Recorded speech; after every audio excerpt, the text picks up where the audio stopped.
नमस्कार, dB news में आपका स्वागत है। डीबी न्यूज में हम बात करेंगे तमाम खास खबरों की। तो चलिए शुरुआत कर लेते हैं कोरोना की खबर से। कोरोना का खतरा अभी टला नहीं है। पूरी दुनिया में कोरोना के नए नए वेरिएंट सामने आ रहे हैं। अभी हाल ही में ही लंदन में कोरोना के नए वेरिएंट एक्सी के कुछ मामले सामने आए हैं। अब भारत में महाराष्ट्र और गुजरात में कोरोना के नए वेरिएंट एक्सी के 2 मामले सामने आए हैं। ऐसे में लोगों के अंदर कोरोना की चौथी लहर को लेकर डर पैदा हो रहा है। एक्सपर्ट्स का कहना है कि नया एक्सी वेरिएंट ओमिक्रॉन से भी 10 गुना ज्यादा संक्रामक है। ऐसे में आपको पूरी सावधानी बरतने की जरूरत है।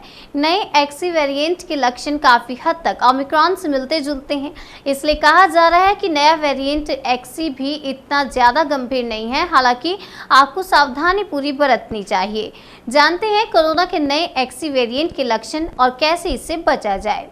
कोरोना वायरस के नए लक्षण आपको बता दें कि घबराहट, बुखार, हाइपोक्सिया, नींद या बेहोशी में बोलना, ब्रेन फॉग, मानसिक भ्रम, vocal cord neuropathy, heart rate high होना, त्वचा पर रैशेज या रंग बदलना। अगर आपको गंध और स्वाद का पता नहीं चल रहा है, लगातार बुखार और खांसी बनी हुई है, तो आपको कोविड हो सकता है। ऐसे में तुरंत डॉक्टर से सलाह लें।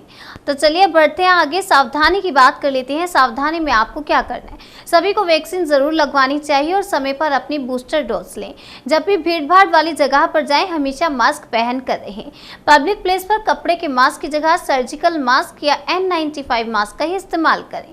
सोशल डिस्टेंसिंग का पालन करें। लोगों से कम 2 गज की दूरी जरूर बनाए रखें। बाहर से आने के बाद हाथों को अच्छी तरह से सैनिटाइज करें और साबुन से धोएं। कहीं बाहर से आने पर नहाएं और अपने कपड़े वॉश जरूर करें।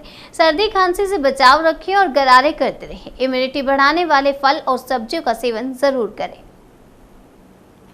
आइए बढ़ते हैं अगली खबर की ओर। बदायूं में सोमवार की शाम एक युवक की मौत के बाद बवाल हो गया।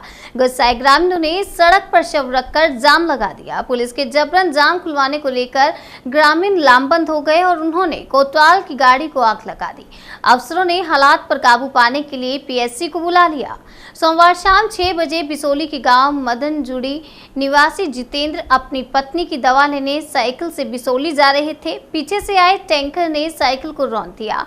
टैंकर में साइकिल के फंसने से जितेंद्र दूर तक घसीटते हुए चले गए और जिसके चलते उनकी मौके पर ही मौत हो गई। ग्रामीणों ने शव रखकर जाम लगा दिया। सीओ बिसोली शक्ति सिंह और इंस्पेक्टर ऋषिपाल सिंह मौके पर पहुंचे तो ग्रामीण टैंकर चालक की गिरफ्तारी की मांग करने लगे। पुलिस ने शव मोर्चरी में रखवा दिया है, लेकिन गुस्साए लोगों ने दोबारा से जाम लगा दिया। पुलिस ने जाम खुलवाने का प्रयास किया तो उपद्रवियों ने पुलिस पर पथराव शुरू कर दिया, जिसके बाद पुलिस को भागना पड़ा। भीड़ ने पुलिस की गाड़ियां समेत आपको बता दें पुलिस की गाड़ियों समेत कई निजी वाहन क्षतिग्रस्त कर दिए और स्थिति बिगड़ती देख 4 थानों की पुलिस व पीएससी के पहुंचने के बाद देर रात बवाल शांत हुआ। सर बहुरन क्या घटना हुई थी अभी? ये सर बिसौली जा रहे हैं दवाई लेने के लिए। जी जी जी। और उसके लिए मैं 2 मिनट पहले आया था, घर पे गया था। तो 2 मिनट घर पे जाने के बाद में उसके बाद में सब मुझे मालूम पड़ा कि तुम्हारे भाई का एक्सीडेंट हो गया है। मैं आया सर यहाँ पे। जी जी। उसके बाद में 1.25 घंटे के बाद में 1 घंटे या 1.25 घंटे के बाद में पुलिस आई सर। जी 112 को फोन करा था, वो भी नहीं आई थी। उसके बाद में साहब ये थाने की पुलिस आई है सर। सीओ साहब यानी दरवाजी साहब और कोतवाल साहब ने तो बिसौली क्षेत्रांतर्गत एक गांव है मदनजुड़ी, जहां के एक जितेंद्र नाम के व्यक्ति, इनकी उम्र लगभग 28 वर्ष है। वो साइकिल से जा रहे थे। किसी वाहन द्वारा उनका एक्सीडेंट हुआ और यहाँ पर मृत्यु हो गई इसी एक्सीडेंट में। उनकी बॉडी को भिजवा दिया गया था पुलिस द्वारा। तो गांव के कुछ लोग आकर के उन्होंने अपना यहाँ पर कुछ समय के लिए जाम लगा दिया था। उनको समझाने का प्रयास किया गया, लेकिन वो माने नहीं। उनके द्वारा कुछ पथराव किया गया और बाद जब सभी जनपद के थानों का फोर्स यहाँ पहुँचा और उनको हटाया गया वहाँ से। और वर्तमान में स्थिति सामान्य है। बाकी पुलिस अपनी कार्रवाई कर रही है। राष्ट्रपति जो बाइडेन ने भारत के प्रधानमंत्री नरेंद्र मोदी के साथ सोमवार को डिजिटल बैठक में कहा कि यूक्रेन में रूस के युद्ध के अस्थिर करने वाले प्रभावों से निपटने के लिए अमेरिका और भारत करीब से सलाह मशवरा करना जारी रखेंगे। मैंने यूक्रेन और रूस दोनों के राष्ट्रपतियों से कई बार फोन पर बातचीत की। मैंने न सिर्फ शांति की अपील की, बल्कि मैंने राष्ट्रपति पुतिन को यूक्रेन के राष्ट्रपति के साथ सीधी बातचीत का सुझाव भी रखा। हमारी संसद में भी यूक्रेन के विषय पर बहुत विस्तार से चर्चा हुई। हाल में बूचा शहर में निर्दोष नागरिकों की हत्याओं की खबर बहुत ही चिंताजनक थी। हमने इसकी तुरंत निंदा की और एक निष्पक्ष जांच की मांग भी की है। हम आशा करते हैं कि रूस और यूक्रेन के बीच चल रही बातचीत से शांति का मार्ग निकलेगा।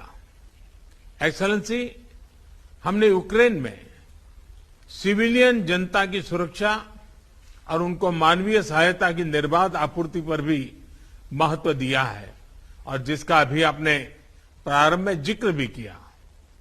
हमने अपनी तरफ से दवाइयां व अन्य राहत सामग्री यूक्रेन और उनके पड़ोसी देशों को भेजी है और यूक्रेन की मांग पर हम शीघ्र ही दवाइयों का एक और कंसाइनमेंट भेज रहे हैं। एक्सेलेंसी, आपने अपने कार्यकाल के शुरू में ही एक बहुत महत्वपूर्ण स्लोगन दिया था, डेमोक्रेसी कैन डिलीवर। भारत और अमेरिका की पार्टनरशिप की सफलता इस स्लोगन को सार्थक करने का सबसे उत्तम जरिया है। विस्तार से चर्चा हुई। हाल में बूचा शहर में निर्दोष नागरिकों की हत्याओं की खबर बहुत ही चिंताजनक थी। हमने इसकी तुरंत निंदा की और एक निष्पक्ष जांच की मांग भी की है। हम आशा करते हैं कि रूस और यूक्रेन के बीच चल रही बातचीत से शांति का मार्ग निकलेगा। एक्सेलेंसी, हमने यूक्रेन में सिविलियन जनता की सुरक्षा और उनको मानवीय सहायता की निर्बाध आपूर्ति पर भी महत्व दिया है और जिसका अभी आपने प्रारंभ में जिक्र भी किया। हमने अपनी तरफ से दवाइयां व अन्य राहत सामग्री यूक्रेन और उनके पड़ोसी देशों को भेजी है। आइए खबरों में बात कर लेते हैं झारखंड के देवघर की। झारखंड के देवघर में रोपवे हादसे के करीब 46 घंटे बाद मंगलवार को ऑपरेशन पूरा हो गया। इसके बाद आसमान में फंसी 47 जानें बचा ली गई, जबकि 2 महिला समेत 3 लोगों की मौत हो गई। इधर देवघर रोपवे की घटना पर झारखंड हाईकोर्ट ने स्वतः संज्ञान लेते हुए मामले की जांच के आदेश दिए हैं। झारखंड हाईकोर्ट इस मामले में 26 अप्रैल को सुनवाई करेगी। इससे पहले राज्य को एक हल्फनामे के जरिए विस्तृत जांच रिपोर्ट दाखिल करने को कहा गया है। रविवार को अंधेरा शुरू होने की वजह से ऑपरेशन शुरू नहीं हो पाया था। अधिक ऊंचाई और दुर्गम पहाड़ी होने की वजह से काफी दिक्कतों का सामना करना पड़ा। इस बीच मंगलवार को रस्सी टूटने की वजह से एक महिला जमीन पर गिर गई। उसे इलाज के लिए ले जाया गया, लेकिन उसने दम तोड़ दिया। इसकी वजह से कुछ देर के लिए ऑपरेशन को रोक दिया गया था। इससे पहले 2 ट्रॉलियों के सटे होने की वजह से रेस्क्यू ऑपरेशन में दिक्कतों का सामना करना पड़ा। रेस्क्यू ऑपरेशन में वायुसेना के Mi-17 हेलीकॉप्टर को लगाया गया है, लेकिन बड़ा सवाल ये है कि आखिर इतना बड़ा हादसा हो कैसे गया। जिन ट्रॉलियों पर यह हादसा हुआ है, इन ट्रॉलियों के जरिए हर रोज सैकड़ों श्रद्धालु झारखंड की धार्मिक नगरी देवघर के पहाड़ पर बने मंदिरों तक पहुंचते हैं। बीते रविवार को एक साथ कई ट्रॉलियों को श्रद्धालुओं के साथ रवाना कर दिया गया। अचानक रोपवे के केबल पर लोड बढ़ गया और एक रोलर टूट गया। चश्मदीदों के मुताबिक रोलर टूटते ही 3 ट्रॉलियां पहाड़ से टकरा गई और उनमें से 2 ट्रॉलियां लुढ़क कर नीचे जा गिरी। ये सब कुछ इतनी तेजी से हुआ कि जब तक कोई कुछ समझ पाता, कई श्रद्धालु ट्रॉलियों से जमीन पर गिर चुके थे। रोपवे की ट्रॉलियों में 2 पहाड़ियों के बीच में फंसे होने के चलते ये हादसा हुआ है। चारों तरफ पहाड़ियां हैं और नीचे खाई, और बीच में वो लोग फंसे हुए हैं जो रविवार को ट्रॉलियों में सवार हुए थे। रोपवे की ट्रॉलियां जमीन से करीब 2500 फीट की ऊंचाई पर हैं और इतनी ऊंचाई पर अब भी कई लोग फंसे हुए हैं।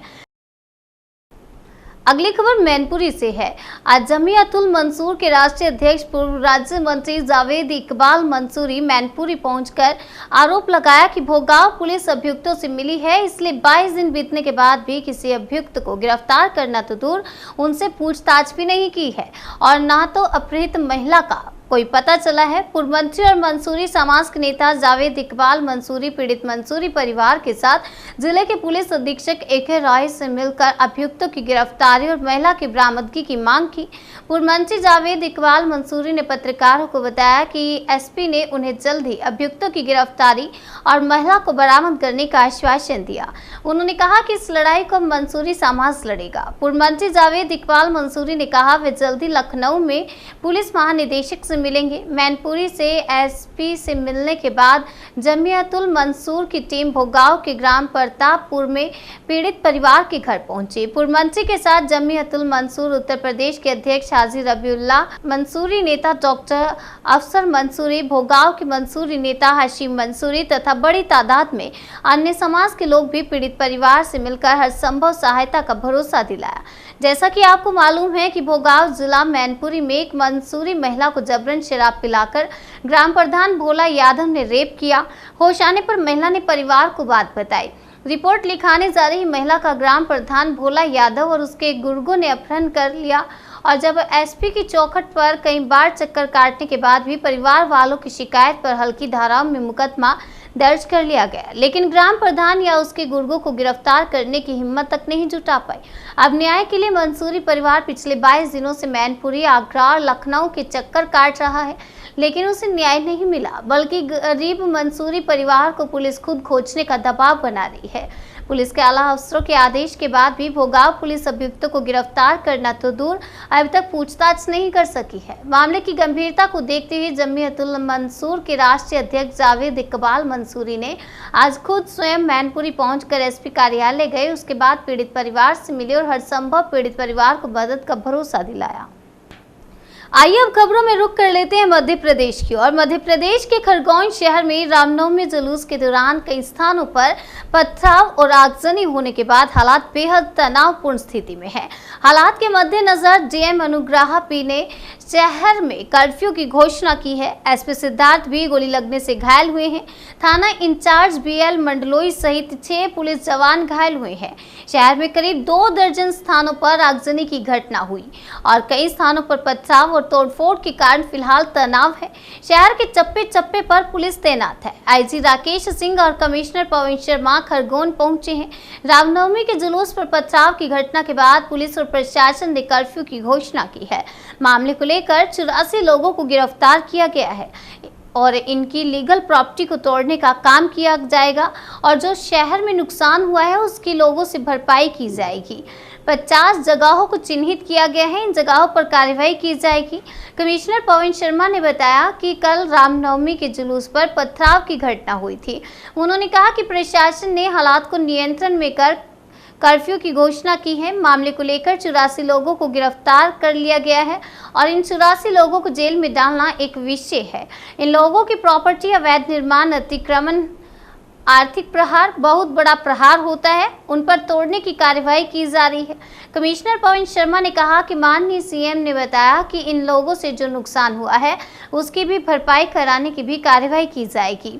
दंगे और उपद्रव के बारे में सरकार की नीति 0 टॉलरेंस की है। हम इसके क्रियान्वयन के लिए प्रतिबद्ध हैं। उन्होंने बताया कि 50 के करीब जगह कार्यवाही के लिए चिन्हित की गई है। जो स्थान चिन्हित है खसखसबाड़ी, मोहन टॉकीज वाला स्थान, आनंद नगर के पीछे वाला स्थान आदि हैं। ये कार्रवाई लगातार चलेगी। शासकीय कर्मचारियों पर कार्रवाई पर पूछे सवाल पर उन्होंने कहा, अफवाह फैलाने के बारे में 4 लोगों का पता चला है। इनमें से 3 को सेवा से निकाल दिया गया है, 1 को सस्पेंड कर दिया गया है।